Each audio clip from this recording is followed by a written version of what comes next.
Hi, and welcome to Rocket Fuel, your daily update for everything that's happening in the Rocket Pool community. My name is Whack Whack Attack. Today is December 13th, and as always, there's a whole lot of updates for you. So let's get started with this one from Joe. He says, the final feature of Atlas, withdrawing the ETH balance from minipools. And then there's the code, and it says, please select a minipool to distribute the balance of, and then all available minipools or a specific address. I guess if there's only one mini pool, then there'll be just one. But if there's many mini pools, then you'll have to go through them one by one or specifically and get the excess ETH out. So this is a crucial step. Also, then there's a formula for how it's worked out. So the RETH portion is blah blah blah, and then the node portion is blah blah blah, and then it gets transferred out from the contract to the addresses. So that's really cool. Let me see how this works out. I'm not sure what this 24 divided by 32 thing is, but that's fine. There's some formula here where you work it out. So, and Joe says, Whack Whack Attack, here you can have another ping. So that's really cool. So basically what's happening is when Atlas goes live, the contract will be live for you changing your mini pool into 2 LEB8s. However, the problem is that this excess ETH that's available on the excess ETH that's available on the mini pool won't be withdrawable yet, because withdrawals won't have been enabled on the Ethereum main on the beacon chain. So that can be lost, right? So the feature of migrating will be on the contracts but hidden away. And this feature of skimming the rewards off the top or withdrawing the rewards off the top, that will be available once withdrawals go live. So I guess Joe is just kind of like working all those systems out, getting it all done, and the contracts are already in place, but this is like the command line interface stuff that's going on top of that. So that's really exciting. So basically what will happen is you'll have 16 ETH plus all, like, for example, 1 ETH of rewards that you've earned over the course of a year. And then, or like, more than that, whatever it is. So then you will take off that top amount, that 1 ETH that you've earned, and you'll have 16 ETH left on your mini pool. And yeah, and then of that, then you will do the code that we talked about yesterday, where you will divide it into 2 mini pools, into 2 LEB8s. So it's really exciting that all the front end stuff is coming together now, along with all the contracts that are already being audited. So awesome stuff. Thanks, Joe. Okay, next we got this update from Langers, who, when it finally loads, there's an update from Langers here about the new rewards tree, a thread that Joe set up. Oh, seriously, this is really annoying. I'm sorry. Let's just go and have a look at the thread. Okay, let me just refresh this and then go and have a look at the thread. Okay, so the thread says ODAO proposal for rewards tree spec version 3. And Joe says, hello everybody, I'd like to kick off the discussion for version 3 of the reward tree spec. So the version 2 is now being voted on, I think, by the ODAO. So it says this is an amendment to the version 2 rules that the Oracle DAO must follow when constructing a Merkle tree that assigns RPL and smoothing pool rewards to each Rocket Pool node operator. So proposed changes. This proposal includes one high-level change to the spec. Beacon chain performance and mini pool activation exit dates are now applied to RPL rewards. So it's not just to the smoothing pool rewards like we have, but also to the RPL rewards that are coming in. So it says currently RPL rewards are handled very differently from smoothing pool rewards. They're handled on a per node basis rather than per mini pool basis. They're only prorated based on the node's activation date. They are not affected by all the mini pool activation exit date, and they ignore the mini pool's attestation performance. This leads to many situations where nodes earn more RPL rewards than they ideally should. For example, a slashed mini pool or an offline mini pool still earns as many RPL rewards as a fully active attesting mini pool, even though they are not contributing towards RETH's growth. In this proposal, and then Joe goes on to explain how the proposal is going to work, and there's an implementation reserved for when the candidate implementation is complete based on the final spec decision. And then activation timing in order to, and then there's like 10 weeks away, so enough time to get everything done. So then people were like saying this makes sense, and the current system is like this, and explaining, people saying I like this, people saying they support this. The one person who had actual DMC McCartney had some saying this makes sense because it's performing better than network average, which is good. And then Waldorf was the one who had some contrarian opinions here, and he says, I disagree with this quite significantly. And he says the first bit I'm okay with, and this is onto the bits that need a vote. So he says first of all it needs a vote to pass because changing RPL rewards is quite a big deal. And then he says that instead of rewarding RPL holders with people's performance issues, you should be rewarding the RETH holders, instead like using it to buy RETH and then burning it, and then and then just kind of explaining that. And then people were like, oh, that sounds good, Waldorf's ideas are good. And that's kind of where we are now. So go and read this thread. It's already getting really good feedback over the last 12 hours. There's been a lot of posts already, which is fantastic to see. So go there, have a look, and share your opinion as well. So okay. So Langas says there's a proposal to change the way the RPL rewards are calculated. Essentially, the proposal has one high-level change, which is the beacon chain performance and mini pool activation date exit dates now applied to RPL rewards. Please read through the proposal and have your say. Rocket pool, and then an emoji, rocket pool emoji. So that's cool. The next one, we have this update from Maverick, who says, hey everyone, well, it's certainly turning out to be another week after all, another big week after all. The remaining Twitter space and chit chats for what's left of 2022 are now listed in the Discord events section and their correct times and dates. Please have a look as tomorrow's call may have slightly changed since you last checked. Apologies for any confusion. So we'll have a look at those at the end. It says 8th Denver prep continues to gather momentum behind the scenes. And if attending, you have probably already completed the form in East Denver, but please help to spare another couple of minutes of your time to complete yet another quick form here. And there's a form, and this is especially relevant if you're interested in participating in the Rocket Pool events, volunteering, merchandise giveaways in Denver. And so that, like, Denver stuff is happening. Like, get your names on lists if you're planning on helping Rocket Pool. Finally, it says the below names accounts have been collated for the Atlas Research Git POAP. So a few weeks or months ago, the team released a statement saying that the way we calculate the Git POAP for Atlas will be slightly different from before. It's not just about people who contributed with code, it's also people who contributed in other ways. So the list of people who are getting the Git POAP is Waldorf, Letters, Wonder, Noshua, Dazerdog, Fornak, Sam from the forum, Asunzio, Diagama, Ramana, Jasper, Marceau, Scoot, Whisker.eth, Quicksilver, Base64.eth, A35U, David Carter.eth, Ken, Kevster, MiG21, Patches, Popash, Pieter, Nick S, Fornax, Object, Sheen, Whack Attack, and Elfin Bob. So these are all the people who are currently slated to get the Git POAP for work they've done contributing and promoting and everything, which is really cool. And Mav says, please refer to the post above this one for more details on the refresher. And then there's a link. This is if recipients could DM me with preferred recipient address for the POAP over the next couple of weeks, that would be great. Talk soon. So I already sent my address for my POAP because I love the POAPs. So that was really cool. Thanks, Mav. So let's have a look at the events that are coming up over the next few weeks. I'm sorry, everything's being really slow because I have so many tabs open for today's episode. I guess, here we go. Okay, it's just loading. So there's normally chit chats and Twitter spaces and community calls and stuff. So maybe we can come back to that while it's loading. Discord is being really slow. I'm sorry. Okay, great. So this other thing Maverick teased yesterday, he says, interesting call with Chainlink an hour ago.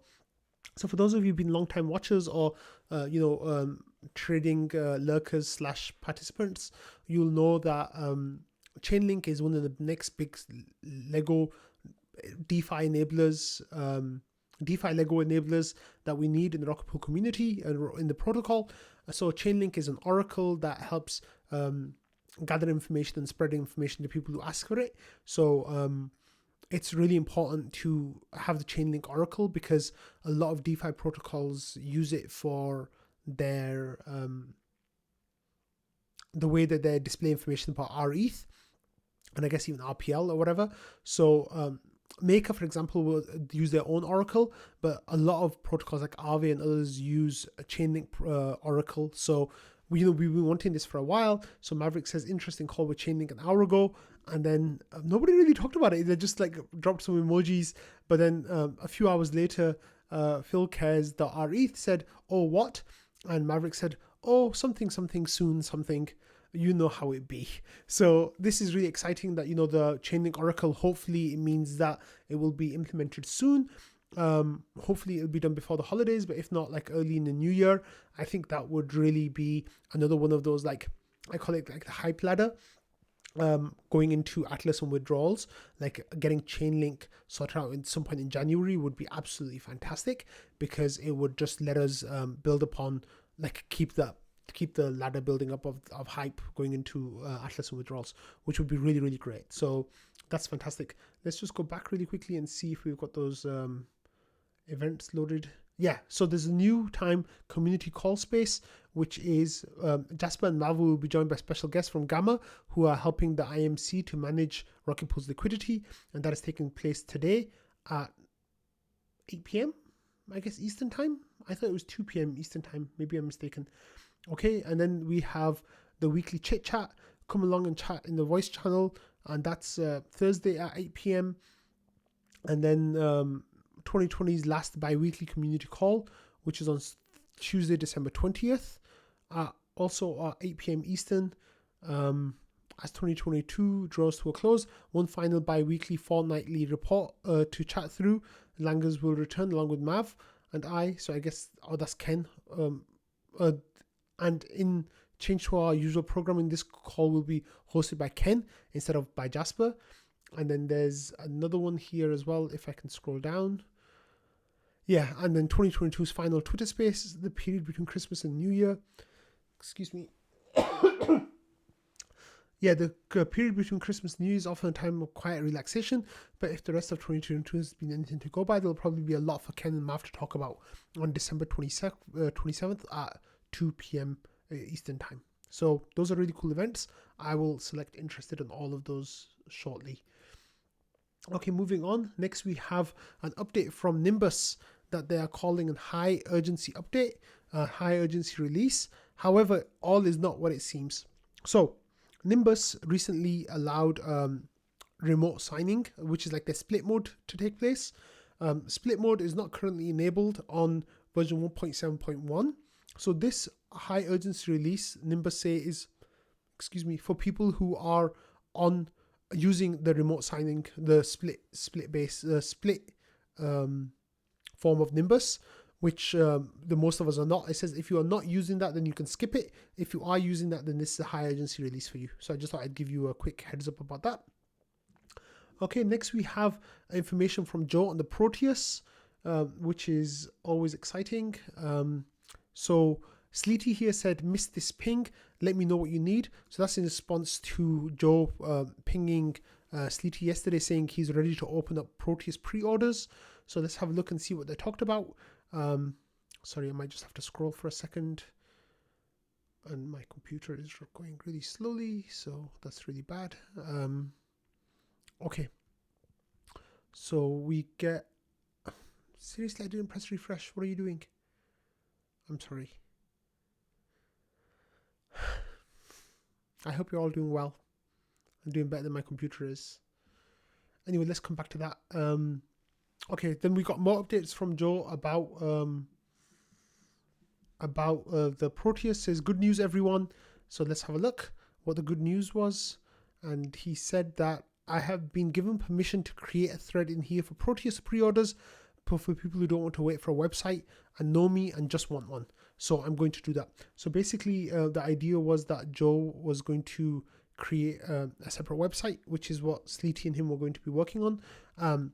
But the team said that, like, if Joe wants to, he can make a thread under chat, I guess, or under trading to or whatever he wants, maybe under hardware, for people who want to go in there and like pre-order things, and they can sort it out, which is really, really cool to see.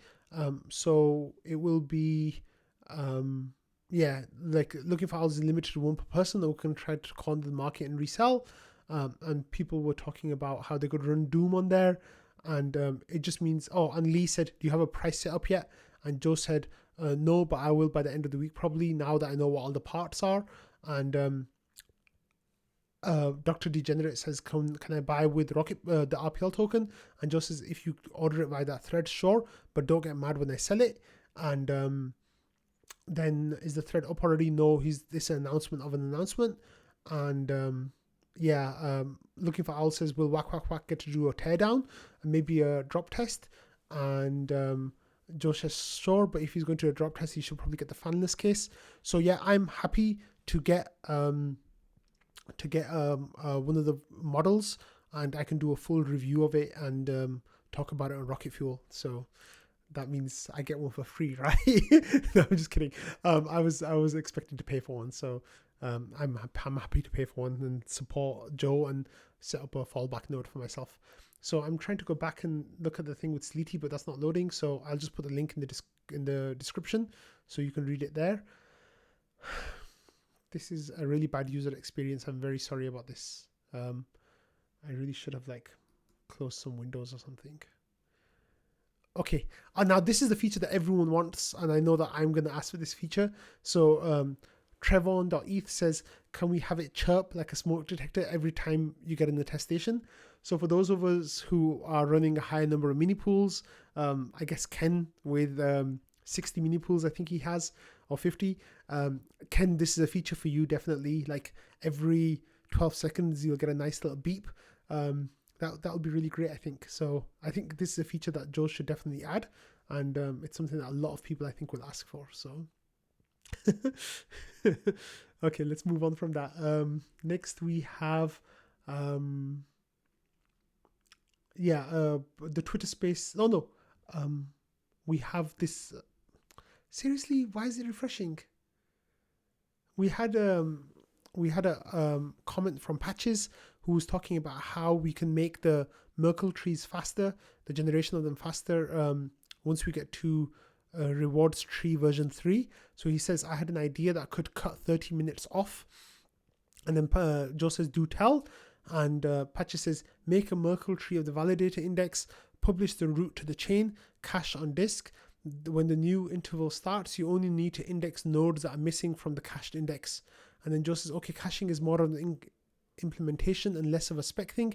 Is this going to be about the spec? But I do agree it can be improved, and caching is going to be a necessary evil. And Patches says, oh word, in this case, cache is trivially verifiable. And he says, you recalculate the Merkle route and compare it to the value on chain. Tamper proof. Joe says, I like it. And Patches says, woohoo. So anything that improves the user experience around around rewards day is a huge plus. And I think that's going to be really great. So I really hope that people can work on this and get working on it. It would be fantastic. So thanks for the idea, Patches.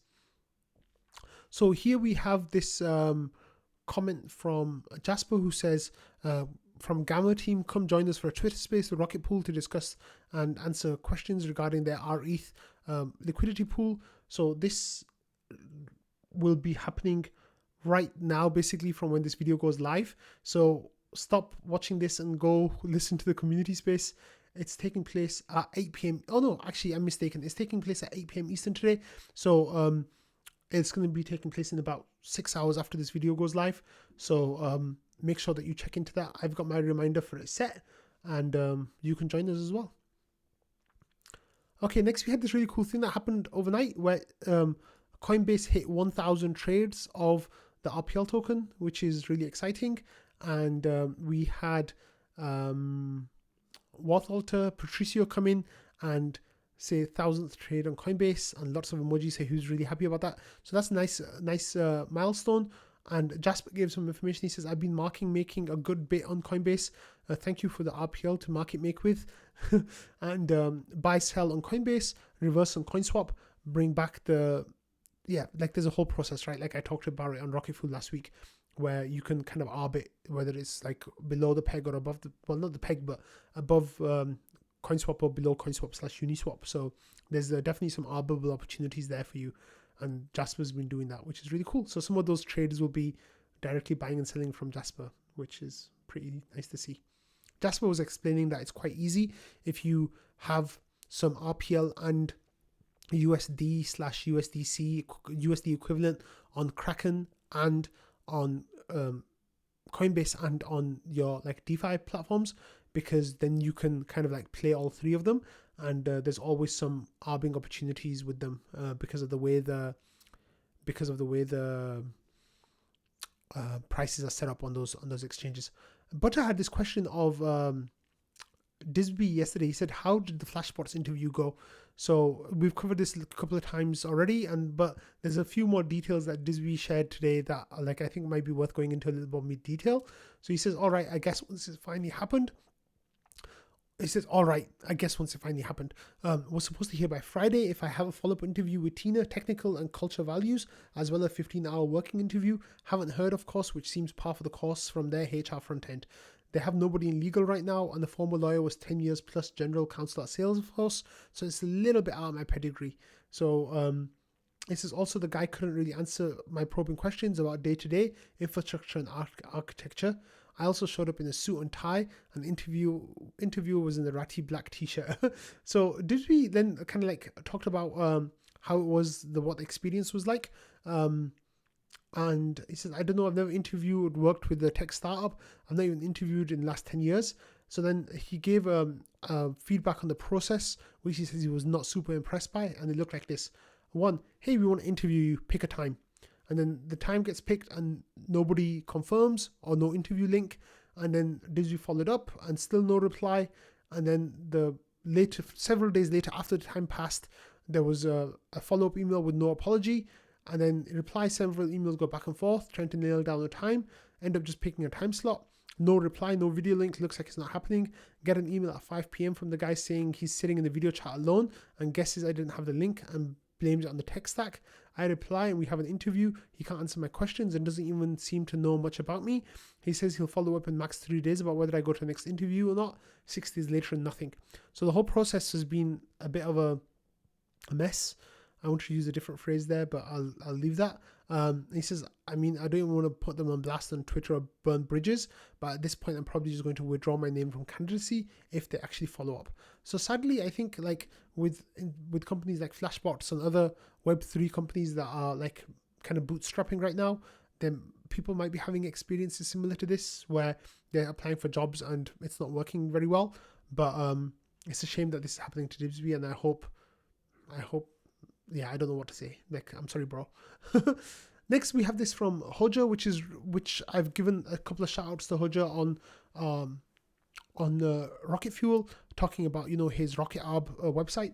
So he says, with Rocket Scan's Rocket Arb page coming into maturity in presentation of the Arb information, I've added a button to indicate the decommissioning of, and then his website, his Rocket Arb website.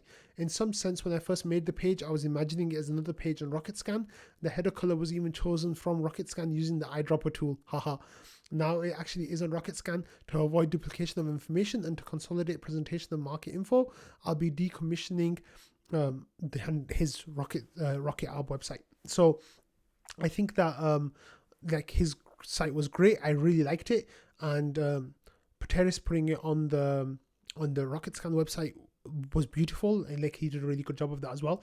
But I just wanted to say shout out to Hodja for like getting that information in the right place and making it really accessible for everyone. And yeah, it's been fantastic. And now we've had over 420 ARBs taking place using Ramana's contract, which is absolutely fantastic.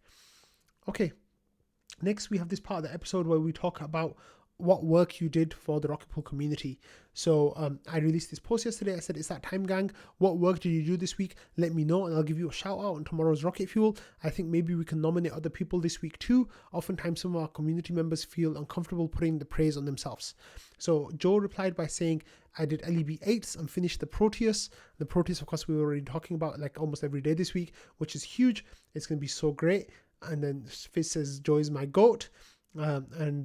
And Joe says, by made LEB8s, I mean Kane and Langers and Dave made LEB8s, and I just built a thing that lets you migrate to them. So like I was saying on the episode yesterday, like, the contracts were written by other team members, Kane, Langers and Dave, and Joe is making the front end to let you like use them, which is really cool. And Superfish said, I don't want to brag, but I got Whack Attack to replace the smoke alarm batteries, so that's cool. So thanks for saving my life, Fizz. And Criminal Noodle says, with your help, speaking to me, my help, he made and contributed his first POAP.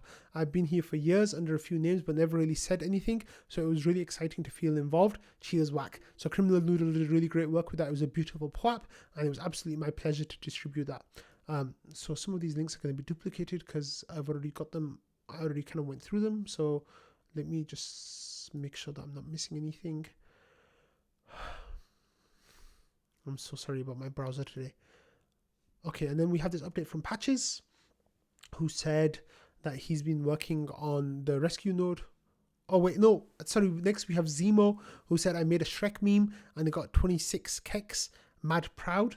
And that was a Shrek meme with let me see if I can find it. Oh, my computer's probably gonna crash and die.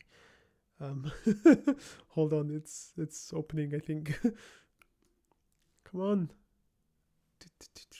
It was a good one. It was a good meme. I gave it a kek too. So it was about my smoke detector. Yeah, here's the video. Let me play it.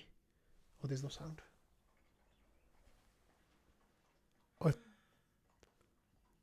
I'm not actually going to play all of it. You can go and have a look.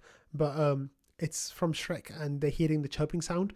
So yeah, go check it out. It's a good one.